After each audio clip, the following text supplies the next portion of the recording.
de ses 35 compatriotes a bousculé la nation congolaise tout entière, augmentant ainsi la vulnérabilité des personnes déplacées qui ont vu leurs abris incendiés et complètement détruits. C'est pourquoi, aussitôt qu'il n'a appris de l'étranger où il s'est séjourné en mission officielle, le président de la République, chef de l'État, son Excellence Félix Antoine Tshisekedi Tshilombo, a écouté sa visite officielle et regagné le pays pour compatir au malheur qui frappe le Nord Kivu. La barbarie du 3 mai dernier nous laisse un souvenir insoutenable. Que dire de la petite Grâce qui a échappé aux éclats du vent et est restée attachée sur le dos de sa mère et dont l'image a fait le tour du monde sans que cela émouve les prédateurs à la sorte du Rwanda.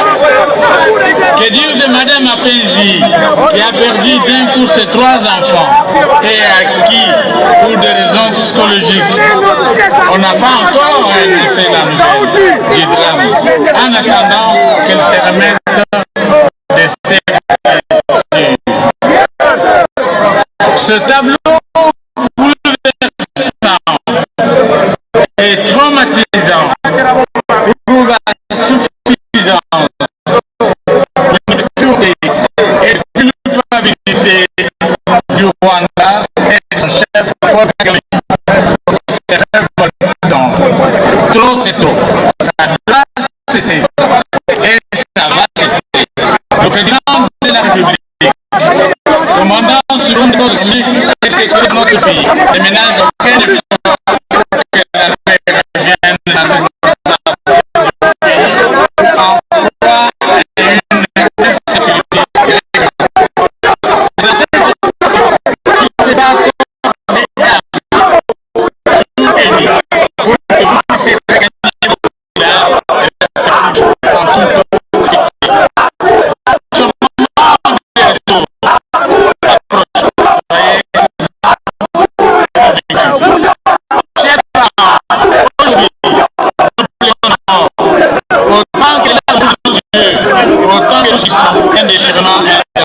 autant que le président de la République, chef de l'État, et nous tous, ici présents, ressentons dans notre être profond votre souffrance. Que ce deuil réveille en nous une dynamique de solidarité nationale. Soyez plus que rassurés que vous n'êtes pas seuls dans cette dure épreuve troublante et éprouvante. Chers frères et sœurs, membres de familles éprouvées, il est plus que certain que la barbarie et les actes criminels perpétrés par Paul Kagame ne resteront pas impunis. Le Rwanda, principal auteur des bombardements de Mgunga de Lushagala, finira par répondre de ces actes répréhensifs devant la Cour internationale de justice pour avoir violé délibérément les dispositions pertinentes du droit international humanitaire en s'attaquant aux populations civiles innocentes et sans défense. Je vous avoue, chers frères, que le Rwanda le paiera tôt ou tard, car le sang des Congolais crie vengeance. Que la mort infligée à nos compatriotes cimente davantage notre unité nationale et notre vivre ensemble. Restons unis derrière le président de la République, commandant en chef des forces armées, pour bouter d'or de notre territoire Kagame et ses respectifs 2023. Que Dieu nous protège.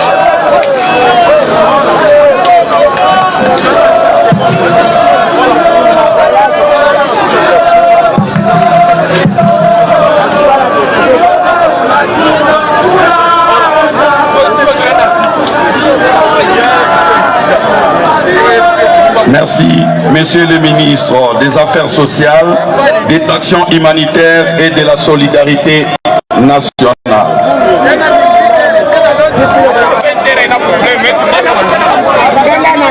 Excellences, honorables, mesdames et messieurs, nous sommes arrivés au temps fort de notre cérémonie de séjour, à sa première étape bien sûr, qui va être ponctuée d'ici quelques instants par les discours de son Excellence, Monsieur le ministre des Droits humains, représentant personnel du président de la République, chef de l'État, commandant des forces armées de la République démocratique du Congo et de la police nationale congolaise.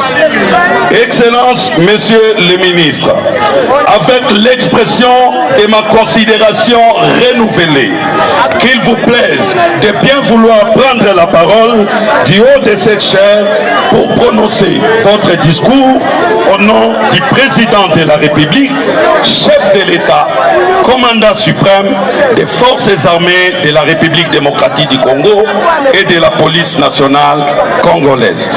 Excellence.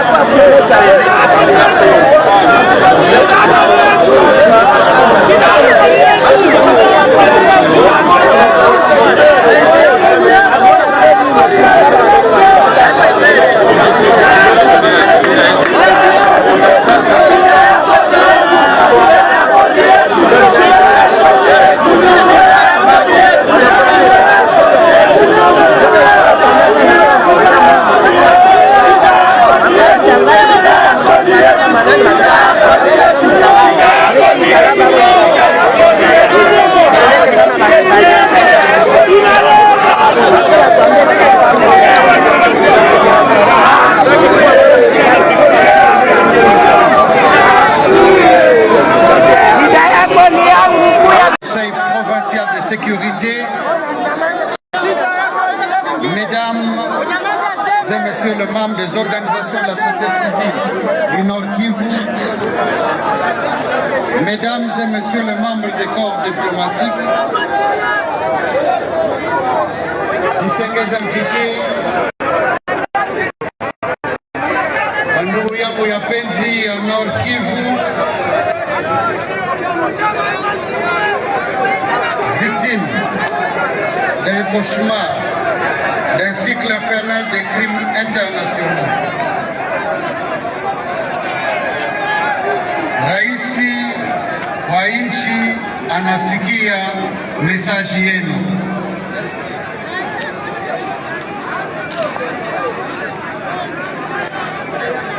En son nom, nous pouvons dire ceci, que c'est avec un sentiment de tristesse et de révolte que nous prenons la parole devant cette auguste population traumatisée et en deuil, et qui, une fois de plus, pleure ses enfants tués, non par des maladies naturelles, mais par des bombardements venus du camp des ennemis de la République soutenue par le Rwanda. Le 3 mai restera une journée commémorative et de recueillement en République démocratique du Congo, dans le Nord Kivu et à Goma en particulier. À Goma, dans les camps de Mugunga. Nous parlons de cette population déjà fragile et vulnérable, vivant un enfer sur terre, parce qu'ayant fui les villes et villages dans lesquels elle vivait paisiblement depuis des siècles. Et c'est parce que le Rwanda et ses complices trouvent dans les sous-sols de leur résidence habituelle des sources à voler. Et à voler, même s'il faut tuer les êtres humains. D'où cette guerre impitoyable nous imposée par ses voisins que le Rwanda depuis maintenant plus de 3 décennies. Oui, trop c'est trop. Et cela, utilisant tous les moyens pour terroriser, exterminer et humilier les Congolais sans distinction. Enfants, femmes, hommes et vieillards, en procédant au recrutement de supplétifs, des pantins, des marionnettes qui prétendent venir libérer un peuple qui ne cesse de tuer à longueur de journée à travers un génocide dont leurs maîtres ont une grande expérience, voulant ainsi imposer leur jurisprudence en République démocratique du Congo. Nous tenons, chers compatriotes du Nord-Kivu, à vous rassurer que personne ne permettra que ces aventures macabres et de mauvais augure puissent rester impunies. Un génocide congolais pour des intérêts économiques, génocostes, et perpétré dans notre pays par le Rwanda. Ces crimes de guerre, comme celui du 3 mai à Mugunga, des crimes contre l'humanité, ont tous été documentés, en commençant par les rapports mapping et plusieurs autres rapports locaux et internationaux pointant clairement la responsabilité du Rwanda pour leur agression en territoire congolais. Du reste, les États-Unis, dont nous saluons la véracité pour ce exploit, en ayant clairement dénoncé ces bombes venues du Rwanda. Au nom donc du président de la République, chef de l'État, son Excellence Félix Tshisekedi Tshilombo, qui nous a délégués, nous tenons à réitérer ses condoléances, mais aussi à remercier en particulier les compatriotes habitants la partie est de la République qui se sentent beaucoup plus unis pendant ce moment de deuil et de recueillement. C'est ce qui nous amène à mieux comprendre en tant que nation que le complot qui contre notre pays a plusieurs ramifications et que seule notre détermination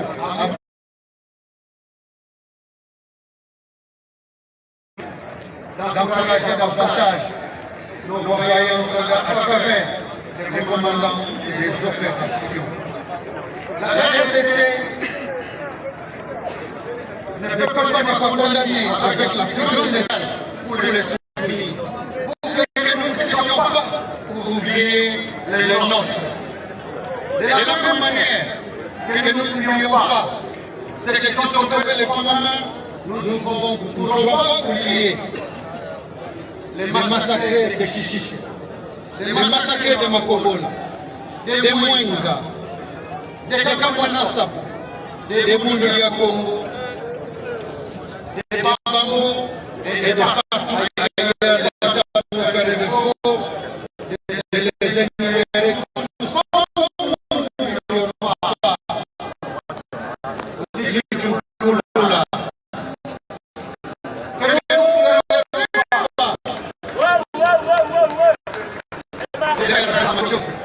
Et toutes les autres victimes tombées à cause de la barbarie de nos ennemis. Nous ne les oublierons pas tous, bien sûr. Et pour concrétiser cette mission dans le cadre de la justice transitionnelle, qui a pour but la vérité, la justice à travers les procès tribunaux, dont nous saluons l'action à travers déjà l'établissement de la vérité avec le travail abattu par les médecins légistes, dont nous avons attendu les conclusions, la fin du travail pour commencer ces obsèques, ces activités. Nous ne pouvons pas reculer. Vous avez la parole d'honneur du président de la République, que tout, alors tout sera mis en œuvre pour récupérer le territoire national sous contrôle de l'ennemi. Nous nous enferons de terminer ces propos sans adresser un mot à ces brebis égarés, c'est ce qui se disent être nos compatriotes, mais qui s'évertuent à importer la misère, la violence chez nous de leur maître à penser. J'ai cité le président du Rwanda, Paul Kagame. Quelle peine nous avons lorsque nous touchons cet enfant. Grâce, 8 ans à peine. Lorsque nous considérons parmi ces 35 victimes, s'il y en a qui sont tombés directement à cause de ces bombes. Les bombes, ce sont des armes de guerre. Dans les camps de Munganga, il n'y avait pas de combattants. Il n'y avait pas de camp militaire. Ce sont des déplacés, des civils par essence, qui ne demandaient que de vivre en paix. Mais l'arrivée d'une bombe en plein camp de déplacés, c'est ni plus ni moins un crime de guerre dans la communauté internationale. À laquelle nous demandons de cesser cet omerta, mais aussi la presse internationale, de ne pas traiter les informations avec ambivalence. Car la Déclaration universelle des droits de l'homme est claire que tous les hommes naissent libres et égaux en droit. Les hommes congolais volent le sang des Ukrainiens. Les sangs des Congolais volent le sang des Français, des Belges, des Américains, des Zimbabwéens, des Sud-Africains et de partout ailleurs.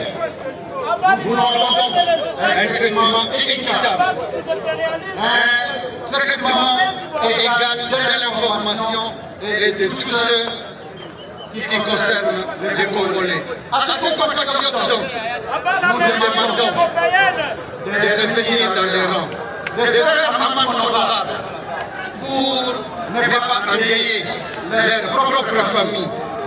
Leur place, c'est en République démocratique du Congo et non dans les facilier les partiser avec l'ennemi. Que Dieu bénisse la République démocratique du Congo et son vaillant président. Que Dieu bénisse la province du Nord Kivu. Que Dieu bénisse la ville de Goma. Nous vous remercions.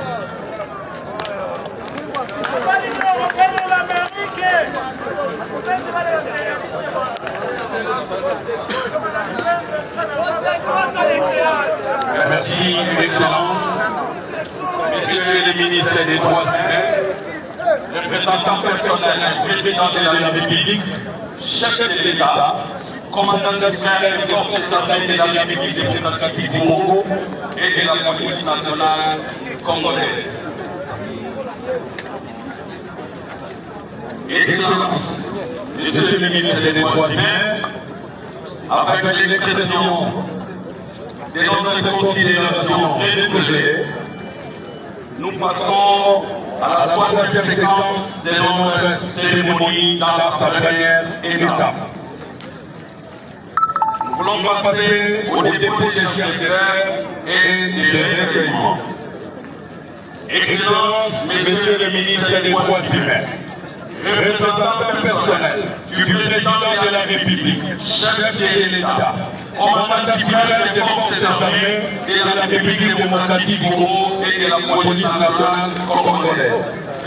Le protocole vous invite à bien vouloir vous lever pour aller déposer les fleurs de fleurs du président de la République démocratique du Congo, chef de l'État, commandant suprême des forces armées de la République et de la police nationale congolaise.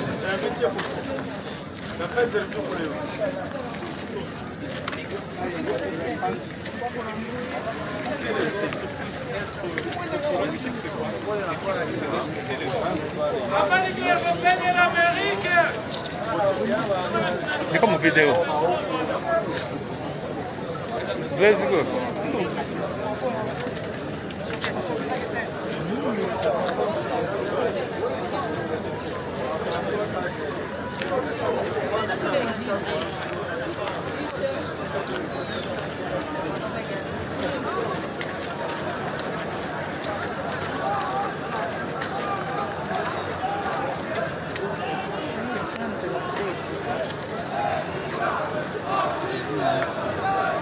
Le protocole invite les membres du gouvernement de la République, nous citons les ministres des communications et médias, porte-parole du gouvernement, ainsi que les ministres des Affaires sociales, des actions humanitaires et de la solidarité nationale pour les comptes du gouvernement de la République.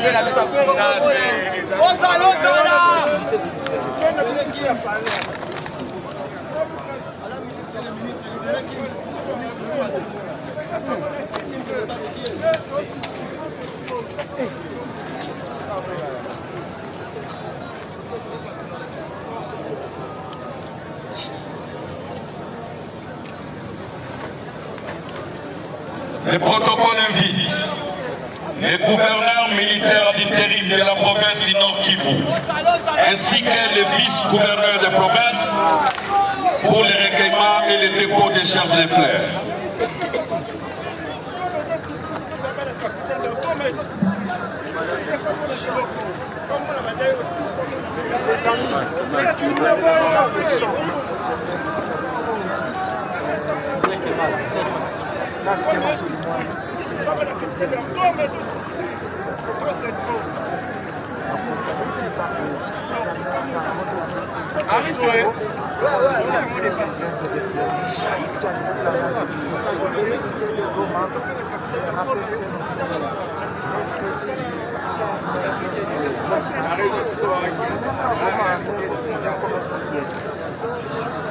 Le protocole invite les députés nationaux représentant l'Assemblée nationale pour les dépôts des gerbes de fleurs. Les 3 députés, chacun va déposer une gerbe de fleurs.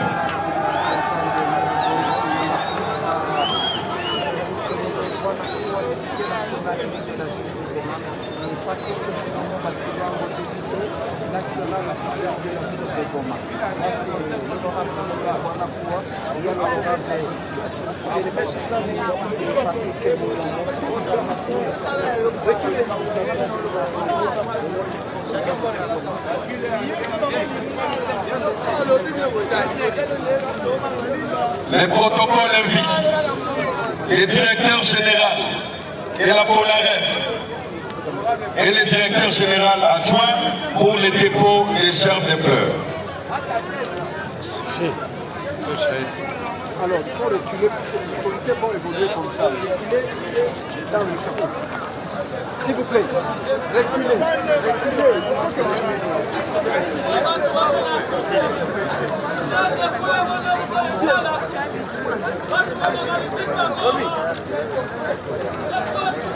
Les protocoles invitent les commandants des opérations militaires au nord et sud Kivu pour le dépôt de sa gerbe de fleurs.